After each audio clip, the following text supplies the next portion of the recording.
Hello, creative, and welcome back to the Empowered Creatives podcast, finding confidence between hustle and burnout. I'm your host, Victoria Hines, creative career coach, helping creatives just like you navigate those twists and turns in your creative career.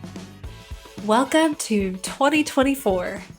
It's so crazy to say that out loud. Happy New Year. For me, it's not just a new year. It's also a new city that I'm walking into, that I'm moving to, because I am about to set up home in Asheville, North Carolina. It's a new apartment. It's a new community. It is so many new things happening in my life, and it is wonderful and exciting and absolutely terrifying. And I feel like that's how most New Year's feel. I get the anxiety that comes with a new year coming about. There's that feeling that it's easy to to shut out this page turning because it can be scary. It's scary to open yourself up to new possibility, to think about what could possibly happen. It's scary to think too far ahead. It's terrifying to wonder if a year from now is going to feel the exact same way that today feels. And for some of you, that may feel exciting and wonderful because you're on the right path. And for others of you, it might feel crippling and terrifying because you know where you're at today is not where you want to be a year from now. And the new year just comes with so many different emotions and feelings. And sometimes we are open to sinking into them and exploring them. And sometimes it's just easier to shut down and hold them out. But I think the more we can open ourselves up to the change that is happening and is inevitable. Change is the one thing that is always continuously going to happen. Days are going to turn into weeks, are going to turn into months, are going to turn into years. Time is going to pass by. Our businesses are going to change. Our careers are going to change. Our community will inevitably change. And change is both this wonderful, exciting, almost like an egg of possibility. You never know what's going to come out of it. And it's also disruptive and hard. And there's a level of destruction that comes with it. Because with change, you ultimately have to let go of the old to let in the new. So this episode, I want to dive into you. I'm actually inspired by a quote. So this entire episode is actually going to revolve around this quote, which sounds very silly, but I love quotes. I love this author. And I think this has always been one of my favorite quotes. And I think it is a beautiful quote for turning the chapter into a new year. So this is a quote from F. Scott Fitzgerald, the author of The Great Gatsby and many other beautiful, beautiful books. This quote is actually from a letter. I'll add a little context. This quote is from a letter he wrote to his daughter. This was later on in his life. He was definitely a man who, from what we can glean, had a lot of regrets and was constantly figuring out how he could live the life he always wanted. And I feel like that sense of yearning can be found in a lot of the books that he wrote too. So this was the advice that he gave to his daughter in a letter. For what it's worth, it's never too late, or in my case, too early, to be whoever you want to be. There's no time limit. Start whenever you want. You can change or stay the same. There are no rules to this thing. We can make the best or the worst of it. I hope you make the best of it. I hope you see things that startle you. I hope you feel things you've never felt before. I hope you meet people who have a different point of view. I hope you live a life you're proud of. And if you're not, I hope you have the courage to start over again. This quote to me is such a beautiful reminder as we step into the new year, because it is a reminder that we are always in that seat of power and control in our lives, even when it feels like we're not. We get to decide. We get to decide who we are going to be in every given moment ahead of us. And we are not wholeheartedly defined by our past.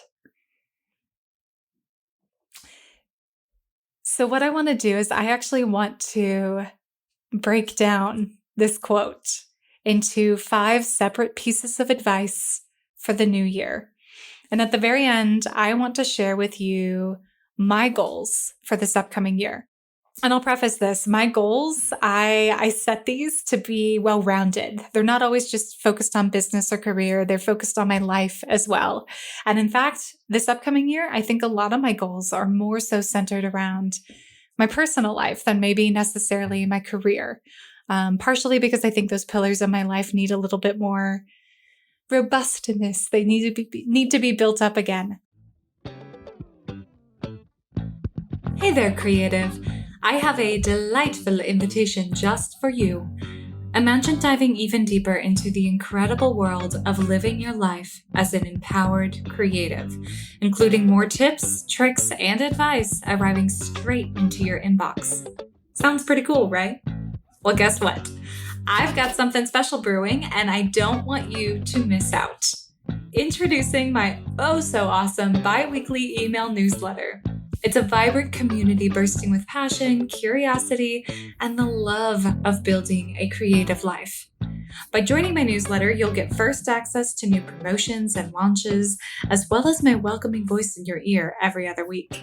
Also, I'll share with you my creative career audit worksheet, a secret tool myself and clients have used during our own career transitions and pivots.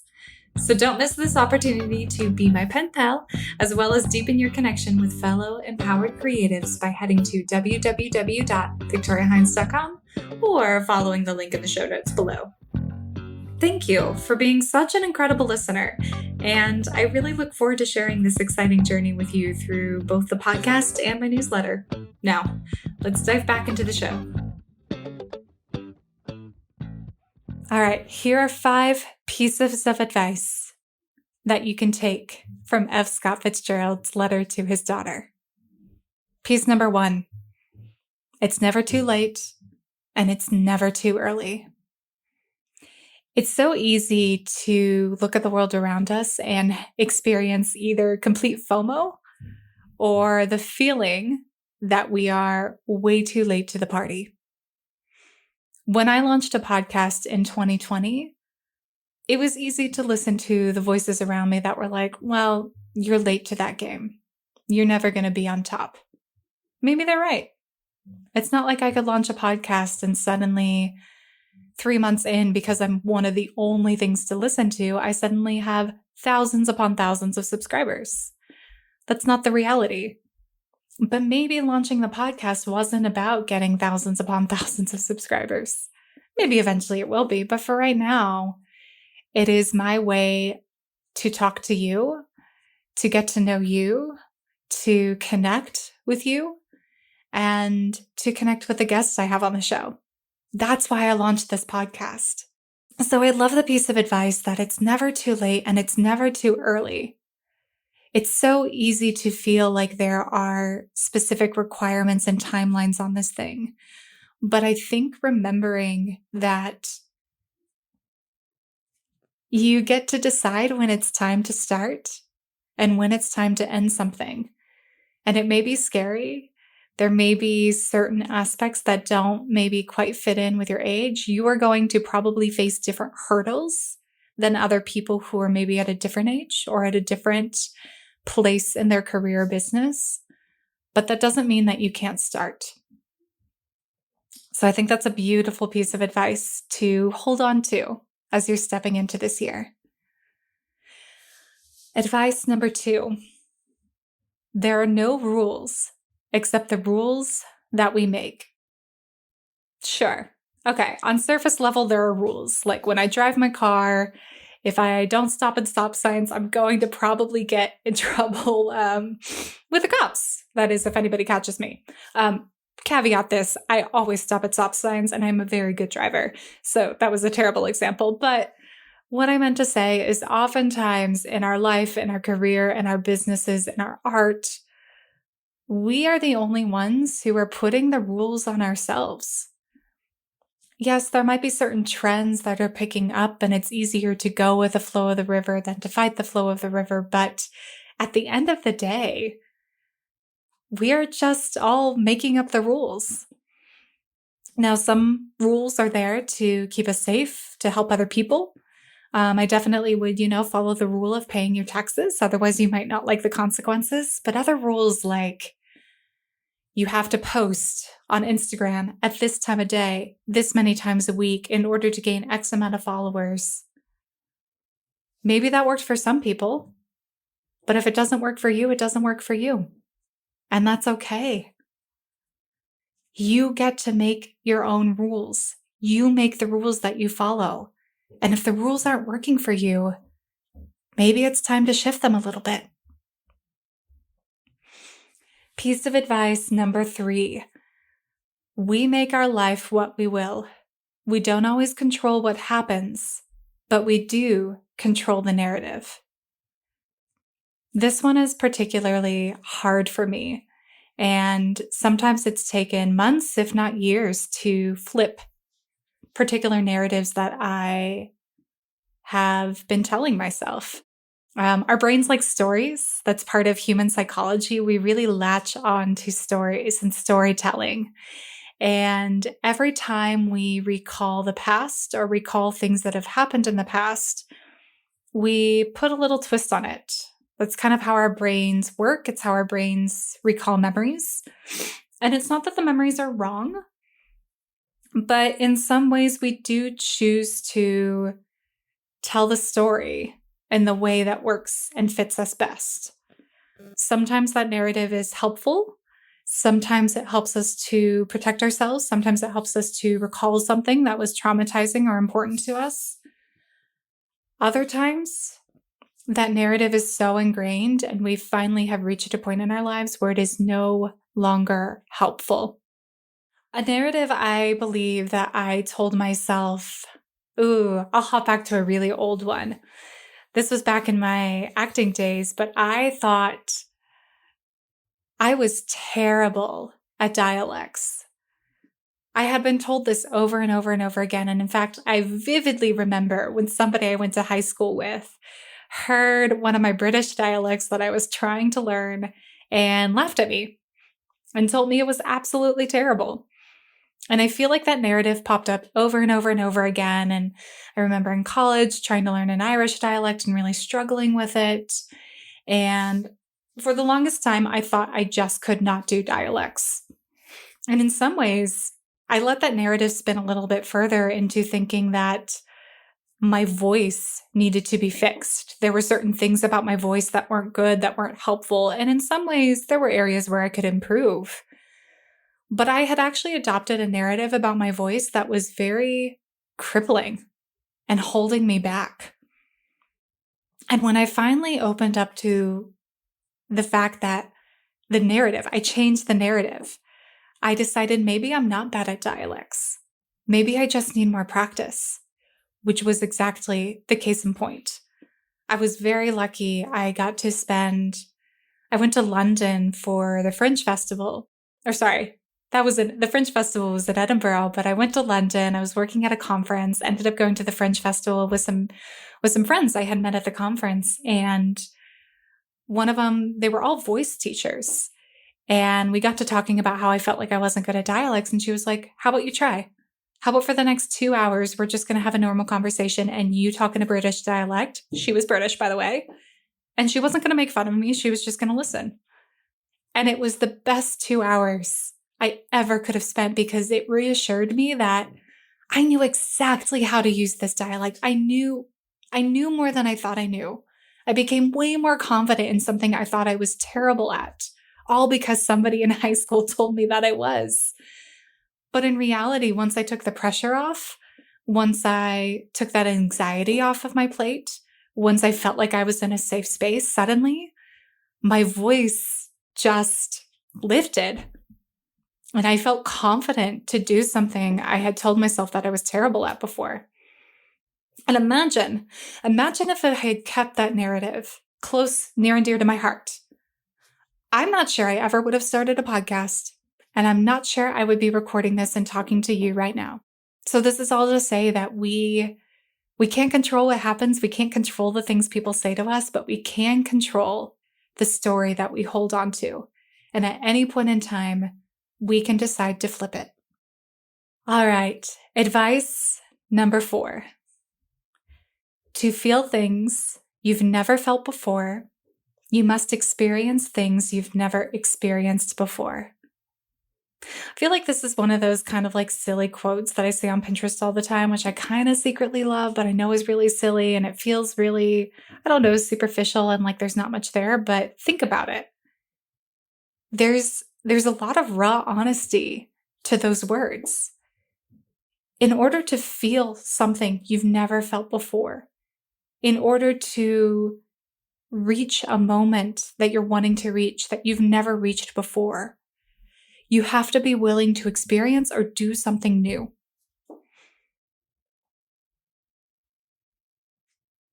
By staying in your bubble, by staying in the same routine, by staying within the same community, by never having a tough conversation that makes you feel uncomfortable, all of those things keep you, staying the same can keep you safe.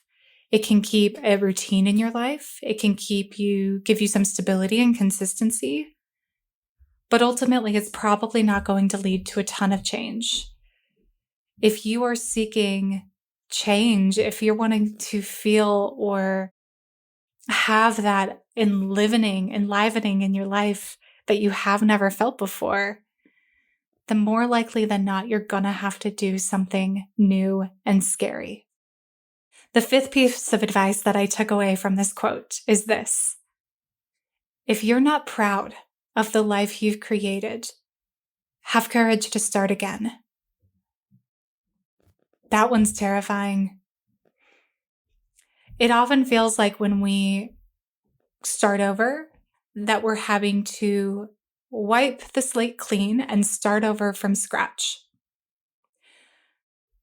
When I walked away from pursuing acting full-time, I was terrified because it felt like I was completely stepping away from this thing that I had always known, this blanket, this comfort, this adrenaline-seeking excitement and joy, this thing that brought me so much in my life, but was also, in some ways, pursuing that life was holding me back from some other challenges that I was craving.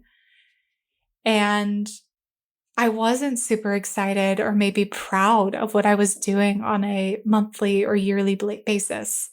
And I knew something big had to shift. So I had to have the courage to start over. And starting over meant figuring out what I wanted my career to be instead of acting. Starting over meant building up a new community, because my entire community for years had been the Chicago theater scene. These were my friends. These were my colleagues. These were the people I hung out with. This was everything. And I had to find new people, new outlets, new people to challenge me. It was also feeling like I was starting over with a brand new job, with a new job title.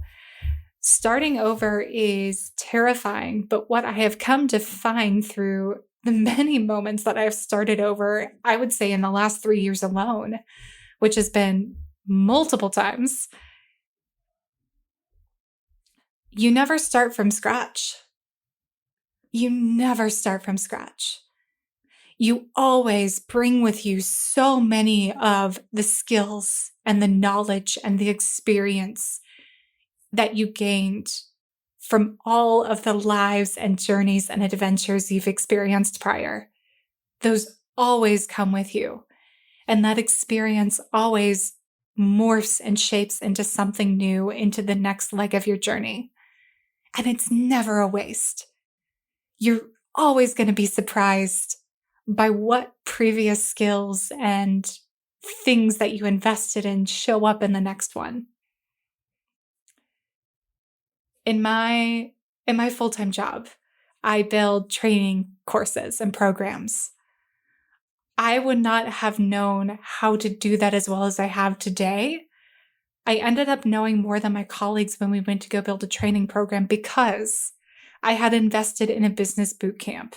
And this business boot camp, that instructor had taught me how to take the knowledge I learned and how to break it down into courses, how to be an instructor, how to turn everything I knew into something that I could sell. And that knowledge I was able to bring to the table in this job that I have, and found out that I love it. I really love doing this. And I never would have imagined that. So, my friend, I did promise you I would share my goals for the new year, but first and foremost, I'm going to share your one thing this week, and then I'll share with you my 2024 goals.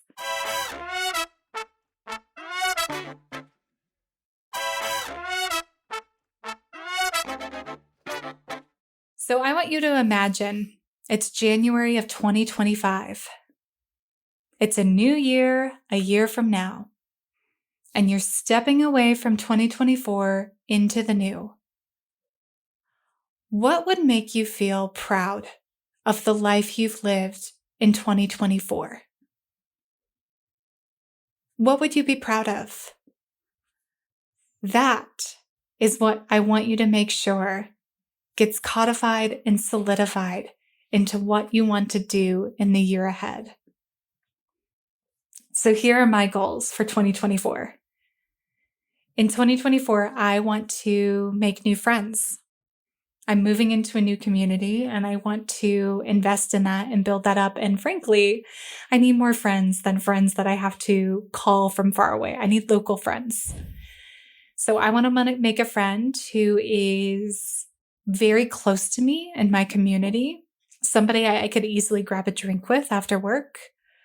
I want to make a friend who will go on hikes with me. And I want to make an artistic friend, somebody who inspires and challenges me artistically. I also want to get a dog. I've been wanting a dog for so long, and it finally just feels like next year is the year where I want to get a dog. I have this vision. I really want to get a paddleboard too, and I really want to teach this dog how to paddleboard with me. We'll see if it happens. It may not. Best laid plans. But that's one of my goals, is to get a dog and teach the dog how to paddleboard. I want to build a home that feels like me and a home that I'm excited to come home to. It's been a really long time since I've had a place to call my own. And I want to be able to go on trips and come back to a space that makes me feel like I am in a space that I love and enjoy and that I've invested in. I also want to carve out more time for my business. It's a little challenging for me right now to set business goals. Because especially having a full-time job, it's been tougher this year to show up. It's easier to show up for the clients I have, but it's tougher to show up for the overall business. And I never know what I'm going to be able to do. So my goal to sort of flip this on its head is adopting the Twyla Tharp theory that if you show up, like showing up is half the battle. So my goal is not necessarily to do certain things in my business, but to show up for a certain amount of time every single week. And my last goal is actually around fitness and health. But instead of it being like, I want to lose this amount of weight, which I don't like those goals. Like I finally have gotten to a moment in time post theater, which is really harmful on your body and your body image. I've gotten to a place where I feel very comfortable in my body in many ways and have learned to be proud of the body I'm in. But I've also outgrown some of my old favorite clothes, which I don't love. I have some clothes that I adore and they're like tied around my arms and, all of that jazz. So I decided instead of setting like a fitness goal, my goal is to feel comfortable in my old clothes again. And that's what I'm going after for physical. So I want you to figure out, if nothing else happens in 2024, what would make you feel proud of the life you lived and what you've been able to do? Leaving space for some mystery and some wonder and some awe and some unknown adventures along the way. All right, creative, if you've been enjoying this podcast, don't forget to rate, review, and subscribe. And until the next time, stay creative.